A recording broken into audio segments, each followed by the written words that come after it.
Hello বন্ধুরা, আসসালামু আলাইকুম।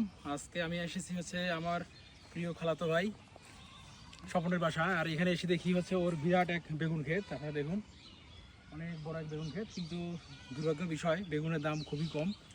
শহরে যদিও বেগুনের দাম বেশি, শহরে হচ্ছে গতকালকে আমি পৌর বাজার থেকে কিনেছিলাম 40 টাকা করে। এটা কিন্তু একদম দেশি পিওর বেগুন, দেশি বেগুন। এটা শহরে হচ্ছে 40 টাকা কেজি, আর এখানে এসে শুনি হচ্ছে সেই বেগুন, সেম বেগুন মাত্র হচ্ছে 10 টাকা কেজিতে বিক্রি হচ্ছে, পাইকারি দিচ্ছে 10 টাকা। আর এটি বাজারজাত হয়ে গ্রাহকের হাতে যখন পৌঁছাবে, এটা মোটামুটি তখন হচ্ছে 30 টাকা কেজিতে পৌঁছাবে। তা আমি একটা জিনিস চিন্তা করলাম, এই যে কৃষক জায়গাটাতে জুড়ে প্রায় 14,000 টাকা খরচ করে ও হচ্ছে বেগুন করেছে। এই 14,000 টাকার বেগুন সে মানে তার যে আসল যে টাকাটা, এটাই কিন্তু তার উঠতেছে না, লাভ্যাংশ তো পরের কথা।